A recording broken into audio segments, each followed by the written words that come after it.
ಕಾಶ್ಮೀರ್ ನಿಮ್ಮ ಅಪ್ಪಂದಲ್ಲ, ನಮ್ಮ ಕರ್ನಾಟಕದ್ದು. ನಿಮಗೆ ಹೇಳ್ಬೇಕಾದ್ರೆ ಇಷ್ಟು ನೋವಾಗ್ತಿರುತ್ತೆ ಅಂಥದ್ದು, ಅದನ್ನು ಎಕ್ಸ್ಪ್ರೆಸ್ ಮಾಡೋಕ್ಕೆ ಆಗಲ್ಲ.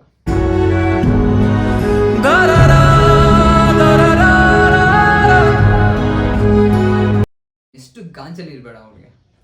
ನರ ಕಟ್ ಮಾಡ್ಬೇಕು ನನ್ನ ಮಕ್ಕಳಿಗೆ. ನರ ಕಟ್ ಮಾಡಿಬಿಟ್ಟು ಹೋಗೋಕ್ಕೂ ನನ್ನ ಮಗಳು ಎದುರ್ಕೊಬೇಕು. ಆಡಿತು ಒಂದು ಕೆಲಸ ಕೊಡಬೇಕು. ಶೂ ತಗೊಂಡ್ರೆ ಲೇಸ್ ತಗೊಳಕ್ಕೆ ಹೋಗ್ತಾ ಇಲ್ಲ, ಒಂದು ಚಡ್ಡಿ ತಗೊಂಡ್ರೆ ಅದಕ್ಕೆ ಲಾಡಿ ತಗೊಳಕ್ಕೆ ಕೂಡ ಹೋಗ್ತಾ ಇಲ್ಲ. ಎಲ್ರಿಗೂ ನಮಸ್ಕಾರ. 28ರಿಂದ 30 ಜನ ಹಿಂದೂಗಳನ್ನ ಹೆಸರು ಕೇಳಿ ಹಿಂದೂ ಅಂತ ಕನ್ಫರ್ಮೇಶನ್ ಮಾಡ್ಕೊಂಡು ತಲೆಗೆ ಎದೆಗೆ ಗುಂಡಿಟ್ಟು ಕೊಲೆ ಮಾಡಿದ್ದಾರೆ. ಸೊ ಕೆಲವರು ಅದರಲ್ಲಿ ಪ್ರಾಣ ಉಳಿಸ್ಕೊಳ್ಳೋದಕ್ಕೆ ಮುಸ್ಲಿಂ ಹೆಸರು ಸುಳ್ಳು ಹೇಳಿದಾಗ ಅದನ್ನ ಖಾತ್ರಿಪಡಿಸ್ಕೊಳ್ಳೋದಕ್ಕೆ ಅವ್ರ ID ಕಾರ್ಡ್ನ ಕೂಡ ಚೆಕ್ ಮಾಡಿದ್ದಾರೆ. ID ಕಾರ್ಡ್ ಇಲ್ಲದೆ ಇರೋ ಪಕ್ಷದಲ್ಲಿ ಅವ್ರನ್ನ ಪ್ಯಾಂಟ್ನ ಬೆಚ್ಚಿಸಿ ಲಿಂಗ ಚೆಕ್ ಮಾಡಿ ಕೊಲೆ ಮಾಡಿದ್ದಾರೆ. ಸೊ ಈ ಒಂದು ಘಟನೆ ಪ್ರತಿಯೊಬ್ಬರಿಗೂ ಗೊತ್ತಿರುತ್ತೆ. ಲಾಸ್ಟ್ ಒಂದು ಪಾಕಿಸ್ತಾನದ ಕಡೆಯಿಂದ ಪುಲ್ವಾಮಾ ದಾಳಿ ನಡೆದಿತ್ತು ನಮ್ಮ ಸೈನಿಕರ ಮೇಲೆ. ಆ ಒಂದು ಘಟನೆ ಆದ್ಮೇಲೆ ಅಷ್ಟೇ ಒಂದು ದುಃಖ ತರಿಸುವಂತಹ ವಿಚಾರ ಈ ಜಮ್ಮು ಕಾಶ್ಮೀರ ಪೆಹಲ್ಗಾಮ್ ಅಲ್ಲಿ ನಡೆದಿರೋ ಒಂದು ಘಟನೆ ಅಲ್ಲ. ಒಂದು ಪ್ರವಾಸಕ್ಕಂತ ಹೋಗಿರೋ ಒಂದು 300-400 ಜನನ ಆಲ್ ಆಫ್ ಸಡನ್ಲಿ ಒಬ್ಬ 4 ಜನ ಉಗ್ರರ ಮೇಲೆ ಬಂದ್ಬಿಟ್ಟು ಆ ರೀತಿ ಕೊಲೆ ಮಾಡಿದಾಗ ಎಷ್ಟು ನೋವಿರುತ್ತೆ ಆ ಕುಟುಂಬಗಳಿಗೆ. ಅದು ಒಂದು ಹೆಂಡತಿ ಮಕ್ಕಳ ಮುಂದೆನೆ ಅಷ್ಟು ಕ್ರೂರವಾಗಿ ಅವ್ರನ್ನ ಶೂಟ್ ಮಾಡಿ ಸಾಯಿಸ್ತಾ ಇದ್ರೆ ಅವರ ಒಂದು ಪರಿಸ್ಥಿತಿ ನಾವು ಇಮ್ಯಾಜಿನ್ ಕೂಡ ಮಾಡ್ಕೊಳಕ ಯಾರಿಗೂ ಆಗಲಿ ಅಂತ ಒಂದು ಪರಿಸ್ಥಿತಿ ಬರಬಾರ್ದು ಅಂತ ದೇವ್ರ ಹತ್ರ ಬೇಡ್ಕೊಳ್ಳೋಣ. ಈಗ ಯಾವುದಾದ್ರೂ ಒಂದು ಪ್ರಕೃತಿ ವೈಪರೀತ್ಯದಿಂದ ಬರೋ ಸಾವಾಗಿರ್ಬಹುದು, ಯಾವುದಾದ್ರೂ ರೋಡ್ ಆಕ್ಸಿಡೆಂಟ್ ಅಲ್ಲಿ ಬರೋ ಸಾವಾಗಿರ್ಬೋದು, ಅದನ್ನ ಮನಸ್ಫೂರ್ತಿಯಾಗಿ ಸ್ವೀಕಾರ ಮಾಡ್ಕೊಬೋದು. ಅದು ಬೈ ಆಕ್ಸಿಡೆಂಟ್ಲಿ ನಡೆದೋಗ್ಬಿಡುತ್ತೆ. ಆದರೆ ಈ ಒಂದು ಸಾವು, ಸೊ ಈ 28ರಿಂದ 30 ಜನ ಯಾರು ಸತ್ತಿದ್ದಾರೆ ಅವ್ರನ್ನ ಟಾರ್ಗೆಟ್ ಮಾಡಿ ಸಾಯಿಸಿರೋ ಸಾವು. ಇದು ತುಂಬಾ ಒಂದು ಮನಕುಲ್ಕೋ ವಿಚಾರ ಇದು. ನಾನು ಇದಕ್ಕೂ ಮುಂಚೆ ಕೆಲವೊಂದು ವಿಡಿಯೋಸಲ್ಲಿ ತುಂಬ ಆಕ್ಟಿವ್ ಆಗಿ ಮಾತಾಡ್ತಿದ್ದೆ, ಬಟ್ ಈ ಒಂದು ವಿಡಿಯೋದಲ್ಲಿ ಅಷ್ಟು ಆಕ್ಟಿವ್ ಆಗಿ ಮಾತಾಡೋಕ್ಕಾಗ್ತಿಲ್ಲ. ಬಿಕಾಸ್ ಆ ನೋವು ಇಲ್ಲಿ ತುಂಬಾನೇ ಇದೆ. ಒಬ್ಬ ಭಾರತೀಯನಾಗಿ, ಒಬ್ಬ ಹಿಂದೂ ಆಗಿ ಅಷ್ಟು ನೋವಿದೆ ನನ್ನಲ್ಲಿ. ಸೊ ಅದ್ರ ಬಗ್ಗೆ ನಿಮಗೆ ಕೆಲವೊಂದು ವಿಚಾರಗಳು ತಿಳಿಸೋದಕ್ಕೆ ನಾನೀಗ ಬಂದಿದ್ದೀನಿ. ಜಮ್ಮು ಕಾಶ್ಮೀರ ಪೆಹಲ್ಗಾಮ್ ಅನ್ನೋ ಒಂದು ಪ್ರಖ್ಯಾತವಾದ ಸ್ಥಳ. ಅದನ್ನ ಮಿನಿ ಸ್ವಿಟ್ಜರ್ಲ್ಯಾಂಡ್ ಅಂತ ಕರೀತಾರೆ ಆಕ್ಚುಲಿ. ಅಲ್ಲಿ ಹೊಂದಿರೋ ಒಂದು ಪ್ರಕೃತಿ ಆಗಿರ್ಬೋದು, ಆ ಪರ್ವತ ಶ್ರೇಣಿಗಳಾಗಿರ್ಬೋದು, ಆ ಮರ ಗಿಡಗಳು, ಹರಿಯೋ ನದಿ ತುಂಬಾ ಒಂದು ಅಟ್ರಾಕ್ಟ್ ಆಗಿರುತ್ತೆ. ಅದು ಕೂಡ ಈ ಒಂದು ಬೇಸಿಗೆ ಕಾಲದಲ್ಲಿ ತುಂಬಾ ಜನ ಪ್ರವಾಸಿಗರಿಗೆ ಹೋಗ್ತಾ ಇರ್ತಾರೆ. ಅಲ್ಲಿ ಯಾವುದೇ ರೀತಿ ಒಂದು ರೋಡ್ ವ್ಯವಸ್ಥೆ ಇರಲ್ಲ, ಯಾವುದೇ ರೀತಿ ವೆಹಿಕಲ್ಸ್ ಅಲ್ಲಿವರೆಗೂ ಹೋಗೋಕ್ಕಾಗಲ್ಲ. ಕೆಳಗಡೆಯಿಂದ ಮೇಲೆವರೆಗೂ ಕುದುರೆಗಳ ಮುಖಾಂತರ ಹೋಗ್ಬೇಕು. ಈ ಒಂದು ಬೇಸಿಗೆ ಕಾಲದಲ್ಲಿ ತುಂಬಾ ಜನ ಪ್ರವಾಸಿಗರನ್ನ ಅಟ್ರಾಕ್ಟ್ ಮಾಡೋ ಸ್ಥಳ ಆದ್ರಿಂದ ನಮ್ಮ ರಾಜ್ಯದಿಂದ, ಬೇರೆ ಬೇರೆ ರಾಜ್ಯದಿಂದ, ಹೊರದೇಶಗಳಿಂದ ಕೂಡ ಅಲ್ಲಿ ಬಂದಿರ್ತಾರೆ. ನಮ್ಮ ದುರದೃಷ್ಟ ಏನು ಅಂತ ಹೇಳಿದ್ರೆ, ಆವತ್ತೇ ದಿನ, ಯಾವತ್ತು ಜುಲೈ 22ನೇ ತಾರೀಕು, ನಮ್ಮ ಕರ್ನಾಟಕದಿಂದ 3 ಕುಟುಂಬಗಳು ಕೂಡ ಅಲ್ಲಿಗೆ ಹೋಗಿದೆ. ಬೆಂಗಳೂರಿಂದ ಮಧುಸೂದನ್ ಅವರ ಕುಟುಂಬ ಹೋಗಿದೆ, ಶಿವಮೊಗ್ಗದಿಂದ ಮಂಜುನಾಥ್ ಅವರ ಕುಟುಂಬ ಹೋಗಿದೆ, ಅದೇ ರೀತಿ ಹಾವೇರಿಯಿಂದ ಭರತ್ ಅವರ ಕುಟುಂಬ ಹೋಗಿದೆ. ಏನೋ ಒಂದು ಕಾಲ ಕಳಿಯೋಣ, ಸಮ್ಮರ್ ಹಾಲಿಡೇಸ್ ಅಲ್ವಾ, ಮಕ್ಕಳ ಜೊತೆ ಹೋಗೋಣ, ಟೈಮ್ ಸ್ಪೆಂಡ್ ಮಾಡ್ಕೊಂಬೋಣ, ಆ ತರ ಹೋಗಿರೋ ಒಂದು ಕುಟುಂಬ. ಅವ್ರಿಗೇನ್ ಗೊತ್ತಿರುತ್ತೆ ಈ ತರ ಎಲ್ಲ ಆಗುತ್ತೆ ಅಂತ. ಇದಕ್ಕೂ ಮುಂಚೆ ಎಷ್ಟೋ ಒಂದು ಕೃತ್ಯಗಳು ಈ ತರ ನಡೆದಿದ್ರು. ನಮ್ಮ ಪುಲ್ವಾಮಾ ದಾಳಿ ಆಗಿರ್ಬೋದು, ತಾಜ್ ಹೋಟೆಲ್ ಮೇಲೆ ನಡೆದಿರುವ ಒಂದು ಘಟನೆ ಆಗಿರ್ಬೋದು, ನಮ್ಮ ಬೆಂಗಳೂರಲ್ಲಿ ನಡೆದಿರೋ ಒಂದು ಘಟನೆ ಆಗಿರ್ಬೋದು, ಸಡನ್ಲಿ ಬಂದ್ಬಿಟ್ಟು ಆ ತರ ಒಂದು ನಮ್ಮ ದೇಶಕ್ಕೆ ತಡಿಲಾರ್ದ ಒಂದು ರೋಧನೆ ಹೊಡಿದಿರೋ ಒಂದು ನೆನಪು ಕೊಡ್ತಾರ ಅಂತ ಯಾರು ಕೂಡ ಊಹೆ ಮಾಡಿರ್ಲಿಲ್ಲ. ಮಿನಿ ಸ್ವಿಟ್ಜರ್ಲ್ಯಾಂಡ್ ಅಂತ ಪ್ರಖ್ಯಾತವಾಗಿರೋ ಒಂದು ಸ್ಥಳ. ತುಂಬಾ ಜನ ಹೋಗ್ತಾರೆ, ಆಕ್ಟಿವ್ ಆಗಿ ರೀಲ್ಸ್ ಮಾಡ್ತಾ ಇರ್ತಾರೆ, ಫೋಟೋ ಶೂಟ್ ತಗೊಂತಿದ್ದಾರೆ, ಫೋಟೋಸ್ ಅವ್ರ ಕುಟುಂಬದ ಕೆಲವೊಂದು ರೀಲ್ಸ್ ಮಾಡ್ಕೊಂತಿದ್ದಾರೆ. ಆ ಒಂದು ಎಂಜಾಯ್ಮೆಂಟ್ ಇಲ್ಲಿರುವಾಗ ಸಡನ್ ಆಗಿ ಅವ್ರಿಗೆ ಬುಲೆಟ್ ಶಬ್ದಗಳು ಕಾಣಿಸುತ್ತೆ. ತುಂಬಾ ಜನರು ಏನ್ ಅನ್ಕೊಂತಾರೆ, ಸೊ ಬಾರ್ಡ್ ಆಗಿರೋ ಒಂದು ಕಾರಣದಿಂದ ಸೈನಿಕರಿಗೆ ತರಬೇತಿ ಕೊಡ್ತಿರ್ಬಹುದು, ಇಲ್ಲಂತ ಹೇಳಿದ್ರೆ ಕಾಡಲ್ಲಿ ಯಾವ್ದಾದ್ರು ಒಂದು ಪ್ರಾಣಿಗಳಿಗೆ ಭಯ ಇಡ್ಸೋದಕ್ಕೆ ಆ ತರ ಒಂದು ಸೌಂಡ್ ಮಾಡಿರ್ಬೋದು ಅಂತ ಅಲ್ಲಿ ಹೋಗಿರೋ ಪ್ರವಾಸಿಗರು ಆ ತರ ಒಂದು ಥಿಂಕಿಂಗ್ ಅಲ್ಲಿ ಇರ್ತಾರೆ. ಆದ್ರೆ ತುಂಬಾ ಜನ ಗೊತ್ತಿರಲ್ಲ. 4 ಜನ ಒಬ್ರು ಇದ್ದಕ್ಕಿದ್ದಂಗೆ ಎಂಟ್ರಿ ಆಗ್ತಾರೆ. ಎಂಟ್ರಿ ಆಗ್ಬಿಟ್ಟು ಅಲ್ಲಿ ಹೋಗಿರೋ ಪ್ರತಿಯೊಬ್ಬ ಪುರುಷನ ಹತ್ರ ಹೋಗ್ಬಿಟ್ಟು ಹೆಸರು ಕೇಳಿ ಹಿಂದೂ ಆಗಿದ್ರೆ ಡಿಸ್ಕಷನ್ ಇಲ್ಲ, 1 ಸೆಕೆಂಡ್ ಕೂಡ ಯೋಚನೆ ಮಾಡೋದಂಗಿಲ್ಲ, ಹಿಂಗೆ ಶೂಟ್ ಮಾಡಿ ಒಂದೊಂದು ಬುಲೆಟ್ಗೆ ಒಂದೊಂದು ಏಟ್ಗೆ ಅವ್ರನ್ನ ಕೊಲೆ ಮಾಡಿದ್ದಾರೆ. ಅದು ಕೂಡ ಹೆಂಡತಿ ಮಕ್ಕಳು ಜೊತೆಗೆ ಇಟ್ಕೊಂಡು. ಸೊ ಇದರಲ್ಲಿ ಮನಕುಲ್ಕೋ 2 ವಿಚಾರಗಳು ಏನು ಅಂತ ಹೇಳಿದ್ರೆ, ನಮ್ಮ ಕರ್ನಾಟಕದ ಮಂಜುನಾಥ್ ಮತ್ತೆ ಪಲ್ವಿ ಅವರ ಕುಟುಂಬ ಅಲ್ಲಿಗೆ ಹೋಗಿರುತ್ತೆ. ಅವರ ಮಗನಿಗೆ 2nd PU ಅಲ್ಲಿ ಉತ್ತಮವಾದ ಒಂದು ಫಲಿತಾಂಶ ಬಂದಿರುತ್ತೆ. ಅದನ್ನ ಸೆಲೆಬ್ರೇಟ್ ಮಾಡ್ಕೊಳ್ಳೋದಕ್ಕೆ ಅವರು ಅಲ್ಲಿಗೆ ಹೋಗಿರ್ತಾರೆ. ಜಮ್ಮು ಕಾಶ್ಮೀರ ಪೆಹಲ್ಗಾಮ್ಗೆ ಹೋಗಿರ್ತಾರೆ. ಅವರು ಪಾಪ ಅವ್ರು ಹೇಳೋ ಪ್ರಕಾರ, ತುಂಬಾ ಇಂಟರ್ವ್ಯೂಸ್ ಅವ್ರು ನೀವು ನೋಡೇ ಇರ್ತೀರಾ, ಅವ್ರು ಹೇಳೋ ಪ್ರಕಾರ ಆ ದಿನ ಕೆಳಗಡೆಯಿಂದ ಮೇಲೆವರೆಗೂ ಬಂದಿರ್ತಾರೆ, ಕುದುರೆ ಮುಖಾಂತರ ಬಂದಿರ್ತಾರೆ. ಈ ದಂಪತಿಗಳ ಮಗ ಸರಿ ಏನೋ ಊಟ ತಿಂಡಿ ತಿಂದಿರೋದಿಲ್ಲ. ಅವ್ರನ್ನ ಒಂದು ಪರ್ಟಿಕ್ಯುಲರ್ ಪ್ಲೇಸ್ ಅಲ್ಲಿ ಇಟ್ಬಿಟ್ಟು ಇವರು ಅವ್ರಿಗೆ ತಿಂಡಿ ಏನಾದ್ರು ತಗೊಂಡ್ಬರೋಣ ಅಂತ ಹೇಳ್ಬಿಟ್ಟು ಹೋಗ್ತಾರೆ. ಅಷ್ಟು ಒಂದು ಗ್ರೌಂಡ್ ಒಂದು ಆ ಹುಲ್ಲುಗಾವಲಿನಲ್ಲಿ ಯಾವುದೇ ರೀತಿ ದೊಡ್ಡ ಅಂಗಡಿಗಳು, ಶಾಪ್ಸ್ ಯಾವುದಿರಲ್ಲ. ಮಿಡ್ಲಲ್ಲಿ ಒಂದು ಮೇಲೆ ಟಾರ್ಪಲ್ ಆಗ್ಬಿಟ್ಟು ಅಲ್ಲಿರೋ ಒಂದು ಸ್ಥಳೀಯರು ಯಾವುದೋ ರೀತಿ ಒಂದು ಹೋಟೆಲ್ ತರ ಮಾಡಿರ್ತಾರೆ. ಅಲ್ಲಿ ಹೋಗಿರೋ 300-400 ಜನಕ್ಕೆಲ್ಲದಕ್ಕೂ ಸೇರಿ ಆ ಒಂದು ಅಂಗಡಿ ಮಾತ್ರ ಅಲ್ಲಿರುತ್ತೆ. ಯಾಕಂದ್ರೆ ತುಂಬಾ ದೂರ, ಕೆಳಗಡೆ ಇರೋ ಒಂದು ಸಿಟಿಗೆ ಅಲ್ಲಿ ಇರೋ ಒಂದು ಪ್ಲೇಸ್ಗೆ ತುಂಬಾನೇ ದೂರ. ತುಂಬಾ ಒಂದು ಅಡಲ್ಸ್ನ ದಾಟ್ಕೊಂಡ್ಬರ್ಬೇಕು, ತುಂಬಾ ಬೆಟ್ಟಗಳನ್ನ ಏರೋಪ್ಲೇನೆಲ್ಲ ದಾಟ್ಕೊಳಕ್ಕೆ ಬರಬೇಕು. ಸೊ ಯಾವುದೇ ರೀತಿ ಅಂಗಡಿಗಳು ಕೂಡ ಇರೋದಿಲ್ಲ, ಯಾವುದೇ ರೀತಿ ನೆಟ್ವರ್ಕ್ ಕೂಡ ಅಲ್ಲಿ ಸಿಗೋದಿಲ್ಲ, ಆ ಥರ ಒಂದು ಪ್ರದೇಶ ಅದು. ನಮ್ಮ ಮಂಜುನಾಥ್ ಮತ್ತು ಪಲ್ವಿ ಅವರು ಪಾಪ ಅವರ ಮಗನಿಗೆ ಏನಾದ್ರು ತಗೊಂಬೋಣ ಅಂತ ಇಲ್ಲಿ ಬಂದಿರ್ತಾರೆ. ಬಟ್ ಎಡಗಡೆಯಿಂದ ಬಲಗಡೆ ನೋಡೋಷ್ಟೊತ್ತಿಗೆ ಇಮಿಡಿಯೇಟಿಗೆ ಮಂಜುನಾಥ್ ಅವ್ರಿಗೆ ಈ ಕತ್ತಿಗೆ ಇಲ್ಲಿ ಬುಲೆಟ್ ಬಿಟ್ಟಿತ್ತಂತೆ. ಪಾಪ ಅವರು ಬುಲೆಟ್ ಬಿದ್ದಾಗ ಯಾವುದೇ ರೀತಿ ನಾಯ್ಸ್ ಕೂಡ ಶಬ್ದಗಳು ಆಚೆ ಮಾಡಿಲ್ಲ, ಅವರು ಅಲ್ಲೇ ಕುಸಿದು ಬಿದ್ದೋಗಿದ್ದಾರೆ. ಆ ಕ್ಷಣ ಒಬ್ಬ ಹೆಂಡತಿ ಮುಂದೆ ತನ್ನ ಗಂಡನ ಹತ್ರ ಕೊಲೆ ಮಾಡಿದಾಗ ಯಾವ ರೀತಿ ಅಂತ ಮಾಡ್ಕೊಳ್ಳಿ. ಪಾಪ ನಮಗೆ ಹೇಳ್ಬೇಕಾದ್ರೆ ಇಷ್ಟು ನೋವಾಗ್ತಿರುತ್ತೆ, ಅಂಥದ್ದು ಅದನ್ನ ಎಕ್ಸ್ಪ್ರೆಸ್ ಮಾಡೋಕ್ಕೆ ಆಗಲ್ಲ. ಸೊ ಇಮಿಡಿಯೇಟಾಗಿ ಅವ್ರ ಮಗ ಕೂಡ ಅಲ್ಲಿಗೆ ಬರ್ತಾನಂತೆ. ಮಗ ಬಂದ್ಬಿಟ್ಟು ಧೈರ್ಯವಾಗಿ ಕೂತೆ ನಾಯಿ ನನ್ನ ಮಗನೇ, ನಮ್ಮನ್ನೇನು ಕುಡಿಸಿದ್ಯಾ, ನಮ್ಮನ್ನು ಸಾಯಿಸ್ಬಿಡಪ್ಪ, ಸಾಯಿಸ್ಬಿಡು ಅಂತ ಒಂದು ಮಾತು ಹೇಳ್ತಾನಂತೆ. ಈ ಪಲ್ವಿಯವರು ಕೂಡ ಅದೇ ಹೇಳ್ತಾರಂತೆ, ನಮ್ಮನ್ನ ಯಾಕೆ ಬದುಕುಳಿಸಿದ್ಯಾ, ನಮ್ಮನ್ನು ಸಾಯಿಸ್ಬಿಡಿ ಅಂತ ಹೇಳಿದಾಗ ಅಲ್ಲಿ ಒಬ್ಬ ಶೂಟ್ ಮಾಡಿರೋ ಉಗ್ರಗಾಮಿಗೆ ಹೇಳ್ತಾನಂತೆ, ಗಂಡನ ಯಾವ ರೀತಿ ಸಾಯಿಸಿದೀವೋ ಅದನ್ನ ಎತ್ಕೊಂಡೋಗಿ ನಿಮ್ಮ ಪ್ರಧಾನಿಗೆ ಹೇಳ್ಕೊಳ್ಳಿ ಅಂತ ಹೇಳಿದ್ನಂತೆ. ಇನ್ನೆಷ್ಟು ಗಾಂಚಲಿ ಇರಬೇಡ ಅವ್ರಿಗೆ, ಈ ರೀತಿ ಒಂದಲ್ಲ ಎರಡಲ್ಲ. ಅದೇ ರೀತಿ ನಮ್ಮ ಕರ್ನಾಟಕದಿಂದ ಹೋಗಿರೋ ಭರತ್ ಅವರು ಕೂಡ ಒಂದು ಅದೇ ರೀತಿ ಹತ್ಯೆ ಮಾಡಿರ್ತಾರೆ. ಅದೇ ರೀತಿ ಬೆಂಗಳೂರಿಂದ ಹೋಗಿರೋ ಮಧುಸೂದನ್ ಕೂಡ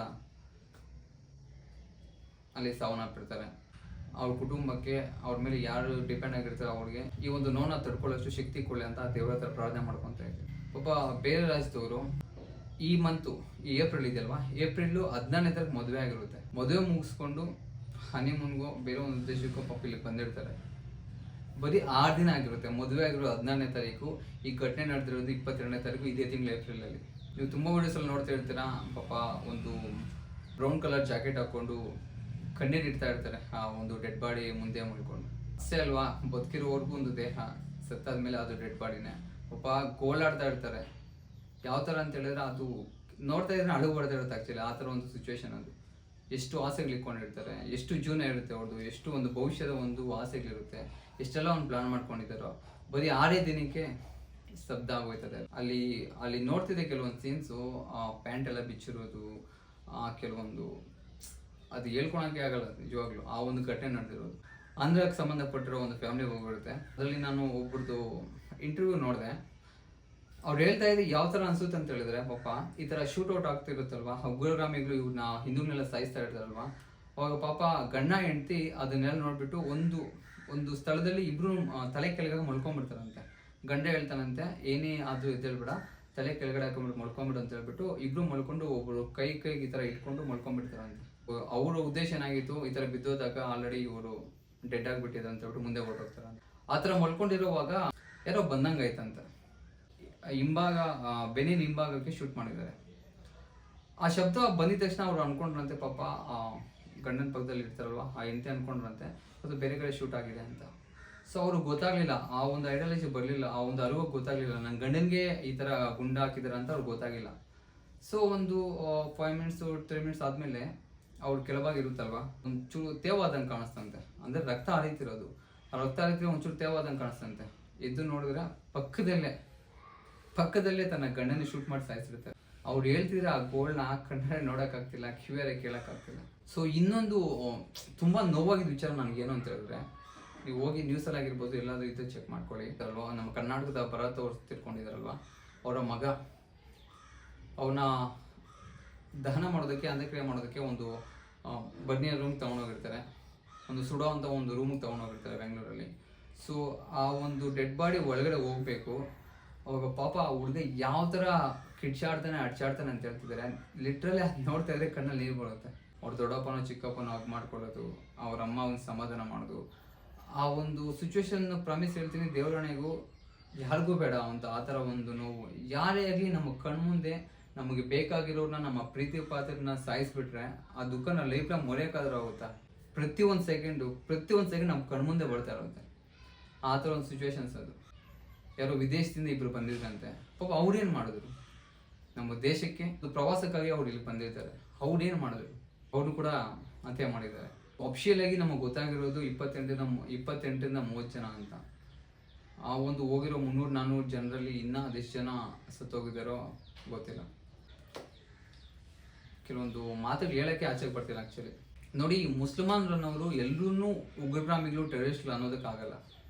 ನಾನು ಈ ಮಾತು ಏನಕ್ಕೆ ಹೇಳ್ತೀನಿ ಅಂತ ಹೇಳಿದ್ರೆ, ಆದಿಲ್ ಹುಸೇನ್ ಅಂತ ಹೇಳ್ಬಿಟ್ಟು ಅಲ್ಲಿದ್ದ ಒಬ್ಬ ವ್ಯಕ್ತಿ, ಆ್ಯಕ್ಚುಲಿ ಜಮ್ಮು ಕಾಶ್ಮೀರ್ಗೆ ಸಂಬಂಧಪಟ್ಟ ಒಬ್ಬ ವ್ಯಕ್ತಿ, ಈ ಥರ ಇವರು ಟೆರರಿಸ್ಟ್ಗಳು ಬಂದು ಅಟ್ಯಾಕ್ ಮಾಡ್ತಿರೋವಾಗ ಹೋಗ್ಬಿಟ್ಟು ಆ ವ್ಯಕ್ತಿನ ಹೋಗ್ಬಿಟ್ಟು ಅವ್ರಿಗೆ ಶೂಟ್ ಮಾಡ್ತಿರ್ತಾರಲ್ವ, ಆ ಉಗ್ರಗಾಮಿಗಳನ್ನ ಗನ್ ಕಿತ್ಕೊಂತಾನಂತೆ. ಈ ಸಾಯಿಸ್ಬೇಡಿ, ಏನಕ್ಕೆ ಸಾಯಿಸಿದ್ರೆ ಅವ್ರನ್ನೆಲ್ಲನೂ ಬಿಟ್ಬಿಡಿ ಪಾಪ ಅಂತ ಕೇಳ್ಕೊಂಡಾಗ, ಸೊ ಅವ್ರನ್ನೇ ಆದಿಲ್ ಹುಸೇನ್ ಅವ್ರನ್ನ ಕೂಡ ಅವ್ರು ಶೂಟ್ ಮಾಡಿ ಸಾಯಿಸಾಕ್ತಾರಂತೆ. ಅದೇ ರೀತಿ ನಮ್ಮ ಕರ್ನಾಟಕದ ಮಂಜುನಾಥ್ ಅವರ ಮಗ, ತುಂಬಾ ವಿಡಿಯೋಸ್ ಅಲ್ಲಿ ನೋಡಿರ್ತಾರೆ ನೀವು, ಶಿವಮೊಗ್ಗದ ಮಂಜುನಾಥ್ ಅವರ ಮಗನ ಅಲ್ಲಿದ್ದ ಒಬ್ಬ ಮುಸ್ಲ್ಮಾನ್ ವ್ಯಕ್ತಿ ತನ್ನ ಹೆಗಲ ಮೇಲೆ ಕುತ್ಕೊಂಡು ಕಾಪಾಡ್ತಿರೋ ಒಂದು ದೃಶ್ಯ ನೀವು ನೋಡಿರ್ತೀರ. ಸೊ ಇಂಥ ಒಳ್ಳೆ ಮುಸ್ಲಿಮಾನರು ಇದ್ದಾರೆ. ನಾವು ಒಬ್ಬರು ಮಾಡಿರೋ ಒಂದು ಕಿತ್ತೋಗಿರೋ ಕೆಲಸಕ್ಕೆ ಇಡೀ ಒಂದು ಮುಸ್ಲಿಂ ಜನರನ್ನೇ ಕೆಡ್ದ ದೂಷಣೆ ಮಾಡೋದು ತುಂಬಾನೇ ತಪ್ಪಾಗುತ್ತೆ. ಸೊ ಇವ್ರ ಉದ್ದೇಶ ಏನು ಅಂತ ಹೇಳಿದ್ರೆ, ಅಮರ್ನಾಥ್ನಲ್ಲಿ 38 ದಿನಗಳ ಕಾಲ ಶಿವನ ಪೂಜೆ ಇದೆ. ಅಮರ್ನಾಥ್ ಯಾತ್ರಿಕರು ತುಂಬಾ ಜನ ಅಲ್ಲಿಗೆ ಹೋಗ್ತಾರೆ. ಶಿವನ ದರ್ಶನ ಮಾಡ್ಕೊಳ್ಳೋದಕ್ಕೆ ತುಂಬಾ ಜನ ಸನಾತನ ಧರ್ಮದವರು, ಹಿಂದೂಗಳು ತುಂಬಾ ಜನ ಅಲ್ಲಿಗೆ ಹೋಗ್ತಾರೆ. ಸೊ ಅಲ್ಲಿಗೆ ಹೋಗೋದಕ್ಕೆ 2 ದಾರಿ ಇರುತ್ತೆ. 2 ದಾರಿಯಲ್ಲಿ ಈ ಒಂದು ಜಮ್ಮು ಕಾಶ್ಮೀರ ಪೆಹಲ್ಗಾಮ್ ಅನ್ನೋ ಒಂದು ದಾರಿ ಕೂಡ. ಆ ಹೋಗೋ ಭಕ್ತಾದಿಗಳ ಸಂಖ್ಯೆ ಕಡಿಮೆ ಮಾಡೋದಕ್ಕೆ ಇವರು ಸೃಷ್ಟಿ ಮಾಡಿರುವಂತಹ ಒಂದು ಧ್ವಂಸ ಇದು. ಆ ಒಂದು ರೀಸನ್ ಆಗಿರ್ಬೋದು. ಇಲ್ಲ ಇವಾಗ ಜಮ್ಮು ಕಾಶ್ಮೀರ ಅಂತ ಹೇಳಿದ್ರೆ ಒಂದು POK ಅಂತಾರೆ, ಪಾಕಿಸ್ತಾನ ಆಕ್ಯುಪೈಡ್ ಕಾಶ್ಮೀರ ಅಂತ ಹೇಳಿ ಗೊತ್ತಿರುತ್ತೆ.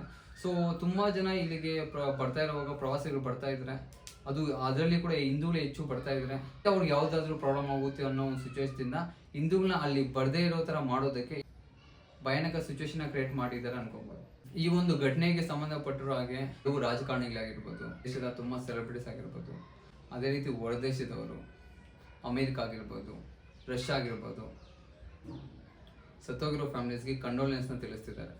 ಅಂದರೆ ಒಂದಿಲ್ಲಿ ಅರ್ಥ ಮಾಡ್ಕೊಬೇಕು ಅಂತ ಹೇಳಿದ್ರೆ, ಅಲ್ಲಿ ಒಂದು 300-400 ಜನ ಒಂದು ಪ್ರವಾಸಿಗರ ತಾಣ ಆಗಿರ್ಬೋದು, ಅಷ್ಟು ಒಂದು ಮಿನಿ ಸ್ವಿಟ್ಜರ್ಲ್ಯಾಂಡ್ ಅಂತ ಕರೆಯೋ ಒಂದು ಆ ಪ್ಲೇಸಲ್ಲಿ ಯಾವುದೇ ರೀತಿ ಒಂದು ಸೆಕ್ಯೂರಿಟಿ ಇಲ್ಲ ಅನ್ನೋದೇ ಒಂದು ಆಶ್ಚರ್ಯ. ಅದು ಕೂಡ ಒಂದು POKಗೆ ಹತ್ರ ಇರೋ ಒಂದು ಸ್ಥಳ ಆಕ್ಚುಲಿ. ಅದು ಆ ಒಂದು ಸ್ಥಳದಲ್ಲಿ ಈ ರೀತಿ ಯಾವುದೇ ರೀತಿ ಸೆಕ್ಯೂರಿಟಿ ಇಲ್ಲ ಅನ್ನೋದೇ ಒಂಚೂರು ಡೌಟ್ ಅನ್ಸುತ್ತೆ ಆಕ್ಚುಲಿ. ಈ ವಿಚಾರ ಆದ್ಮೇಲೆ ಇಡೀ ಭಾರತ ದೇಶ ತುಂಬಾ ಜನ ಪಾಕಿಸ್ತಾನ ವಿರುದ್ಧ ಘೋಷಣೆಗಳಿಗೆ ಹೋಗ್ತಿದ್ದಾರೆ. ಸೊ ಈ ಖುದ್ದಾಗಿ ಈ ವಿಚಾರ ನಡೆದಿದ ತಕ್ಷಣ ಮಧ್ಯಾಹ್ನ ಆಲ್ಮೋಸ್ಟ್ ಜುಲೈ 22 ಮಧ್ಯಾಹ್ನ 2 ಗಂಟೆಗೆ ಈ ವಿಚಾರ ನಡೆದಿರುತ್ತೆ. ಸುಮಾರು ಒಂದು 4ರಿಂದ 5 ಗಂಟೆಗೆ ಅಮಿತ್ ಶಾ ಅವರು ಕೂಡ ಅಲ್ಲಿಗೆ ಹೋಗಿರ್ತಾರೆ. ಅಮಿತ್ ಶಾ ಅವರು ಕೂಡ ಹೋಗಿ ಖುದ್ದಾಗಿ ವಿಚಾರಣೆ ಮಾಡಿ, ಸೊ ಯಾವ ತರ ಆಗಿದೆ ಘಟನೆ, ಏನೇನಾಗಿದೆ, ಯಾವ ರೀತಿ ನಾವು ಮುಂದೆ ಕ್ರಮ ತಗೋಬಹುದು ಅಂತ ನಮ್ಮ ಆರ್ಮಿ ಆಫೀಸರ್ಗಳ ಹತ್ರ ಡಿಸ್ಕಸ್ ಮಾಡ್ತಿರೋ ವಿಡಿಯೋಸ್ ಎಲ್ಲ ವೈರಲ್ ಆಗ್ತಿದೆ ಆಕ್ಚುಲಿ. ಸೊ ಈ ಒಂದು ಘಟನೆ ನಡೆದಾಗ ನಮ್ಮ ಪ್ರಧಾನಿ ಮೋದಿ ಅವರು ನಮ್ಮ ದೇಶದಲ್ಲಿಲ್ಲ, ದೇಶದ ಪರ್ಯಟನೆಯಲ್ಲಿ ಇದ್ರವರು ಕೂಡ ಅವರಿಗೆ ಅಮಿತ್ ಶಾ ಅವರು ಖುದ್ದಾಗಿ ವಿಚಾರಣೆ ತಿಳಿಸಿದ್ದಾರೆ. ಸೊ ನಿನ್ನೆ ಭಾರತ ದೇಶಕ್ಕೆ ಹಿಂತಿರುಗಿ ಒಂದು ಮಾತು ಕೊಟ್ಟಿದ್ದಾರೆ. ಯಾರೆಲ್ಲ ಈ ಘಟನೆಯಲ್ಲಿ ಪಾಲು ಹಂಚ್ಕೊಂಡಿದ್ದಾರೋ ಪ್ರತಿಯೊಬ್ಬರನ್ನು ನರಕ ತೋರಿಸಿ ಉಸಿರು ಬಿಡೋ ಥರ ಮಾಡೋಣ ಅಂತ ಹೇಳ್ಬಿಟ್ಟು ಮಾತು ಕೊಟ್ಟಿದ್ದಾರೆ. ಖಂಡಿತ ಅವರು ಮಾಡೇ ಮಾಡ್ತಾರೆ, ಅದರಲ್ಲಿ 2 ಪ್ರಶ್ನೆ ಇಲ್ಲ. ಇದಕ್ಕೂ ಮುಂಚೆ ನಾವು ಒಂದು ಸರ್ಜಿಕಲ್ ಸ್ಟ್ರೈಕ್ಸ್ನ ನೋಡಿರ್ತೀವಿ. ಅದೇ ರೀತಿ ಬೇರೆ ಬೇರೆ ಘಟನೆಗಳಾದಾಗ ಇಮಿಡಿಯೇಟ್ ಆಗಿ ರೆಸ್ಪಾಂಡ್ ಆಗಿ ಆ ಒಂದು ಘಟನೆಗೆ ಕಾರಣ ಆಗಿರ್ತಾರೋ ಅವ್ರನ್ನ ಬಲಿ ತಗೊಂಡಿರೋ ಸಿಚುವೇಶನ್ಸ್ ನಾವು ತುಂಬಾ ನೋಡಿದೀವಿ.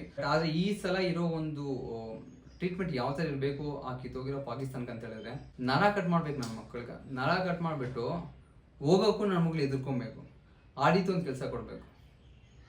ಅವ್ರನ್ನ ಗುಂಡಿಟ್ಟು ಕೊಲೆ ಮಾಡಿಬಿಟ್ರೆ ನನ್ನ ಮಕ್ಕಳು ಆ ಕ್ಷಣಕ್ಕೆ ಪ್ರಾಣ ಅರ್ಪಣೆ ಮಾಡಿಬಿಡ್ತಾರೆ. ಹೇಳ್ತಾರಲ್ವಾ, ಈ 4 ಜನ ಉಗ್ರಗಾಮಿಗಳು ಬಂದಿದ್ರು, 4 ಜನ ಟೆರರಿಸ್ಟ್ಗಳು ಬಂದಿದ್ರು ಅಂತ. ಈ 4 ಜನ ಇದ್ರಲ್ವಾ, ಅದರಲ್ಲಿ ಒಬ್ಬ ಪಾಕಿಸ್ತಾನ ಆರ್ಮಿಗೆ ಸಂಬಂಧಪಟ್ಟಿರೋ ಮಾಜಿ ಸೈನಿಕ ಕೂಡ ಇದ್ದಾನೆ ಅಂತ. ಅವ್ರಿಗೆ ಅಂತ ಇಂಥ ಒಂದು ಶಿಕ್ಷೆ ಕೊಟ್ರೆ ಆಗಲ್ಲ ಮೋದಿಜಿ. ಕೊಟ್ರೆ ನನ್ನ ಮಕ್ಕಳಿಗೆ ಇನ್ನೊಬ್ಬ ಬಂದು ಈ ತರ ಒಂದು ನಮ್ಮ ದೇಶದ ಒಂದು ಹಿಂದೂನ ಸಾಯಿಸ್ಬೇಕಂತ ಹೇಳಿದ್ರೆ ಬಂದ್ಬಿಡ್ಬೇಕು ಪ್ಯಾಂಟಲ್ಲಿ. ಆ ರೀತಿ ಒಂದು ಶಿಕ್ಷೆ ಕೊಡ್ಬೇಕು ನನ್ನ ಮಕ್ಕಳಿಗೆಲ್ಲ. ಈ ಒಂದು ಸಿಚುವೇಶನ್ ಆದ್ಮೇಲೆ, ಈ ಒಂದು ಘಟನೆ ಆದ್ಮೇಲೆ ಇಮಿಡಿಯೇಟ್ ಆಗಿ ಕೆಲವೊಂದು ಚೇಂಜಸ್ ನ ತಂದಿದ್ದಾರೆ.